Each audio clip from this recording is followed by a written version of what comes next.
ಇಟ್ಕೋ ಹೇಳ್ಕೋ ಹೇಳಿ ಬಿಡು ಬಿಡು.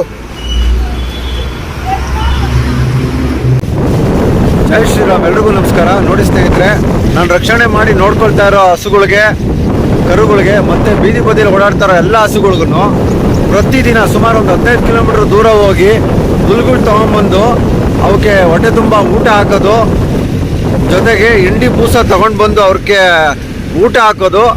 ಈ ಕಚಡ ಸೂಳೆ ಮಕ್ಕಳು, ಕಳ್ಳನ ಮಕ್ಕಳು, ಹಸು ಕಳ್ಳರವರಲ್ಲ, ಅವ್ರು ರಾತ್ರಿ ಆಯಿತು ಅಂದರೆ ಹಗ್ಗ ಹಾಕಿ ಹಿಡ್ಕೊಂಡು ಹೋಗೋದು. ನೋಡಿ ಹೆಂಗಿದೆ ಅಂತ.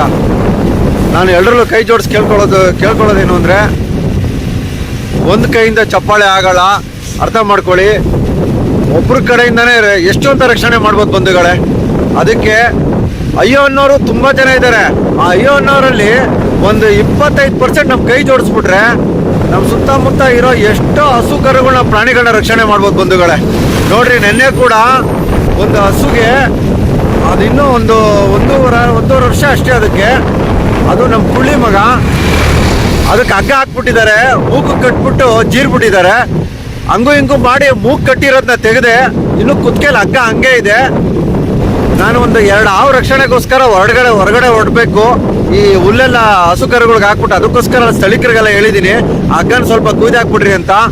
ನಾನು ಪ್ರತಿಯೊಬ್ಬರಲ್ಲೂ ಮನವಿ ಮಾಡೋದೇನು ಅಂದರೆ, ನಮ್ಮ ಸುತ್ತಮುತ್ತ ಓಡಾಡ್ತಾ ಇರೋ ಎಲ್ಲ ಗೋಮಾತೆಗಳನ್ನ, ನಂದಿಗಳನ್ನ ರಕ್ಷಣೆ ಮಾಡೋಕ್ಕೆ ಎಲ್ಲರೂ ಕೈ ಜೋಡಿಸ್ಬೇಕು. ನಿಜವಾಗ್ಲೂ BBMP ಅವ್ರು ಕೆಲವ್ರು ನೋಡಿದ್ರೆ ಖುಷಿ ಆಗುತ್ತೆ. ಯಾಕೆಂದರೆ ಅವರೇ ಎಷ್ಟೋ ಸತಿ ಪಾಪ ಹಸುಗಳನ್ನ ರಕ್ಷಣೆ ಕೂಡ ಮಾಡ್ತಿದ್ದಾರೆ ಅವ್ರು ಮಾಡೋ ಕೆಲಸದ ಜೊತೆಗೆ. ದಯವಿಟ್ಟು ಕಷ್ಟಪಟ್ಟು ಕೆಲಸ ಮಾಡಿ ರಕ್ಷಣೆ ಮಾಡೋರಿಗೆ ಸಪೋರ್ಟ್ ಮಾಡಬೇಕು, ಎಲ್ಲರೂ ಮನವಿ ಮಾಡ್ತೀನಿ. ಜೈ ಶ್ರೀರಾಮ್.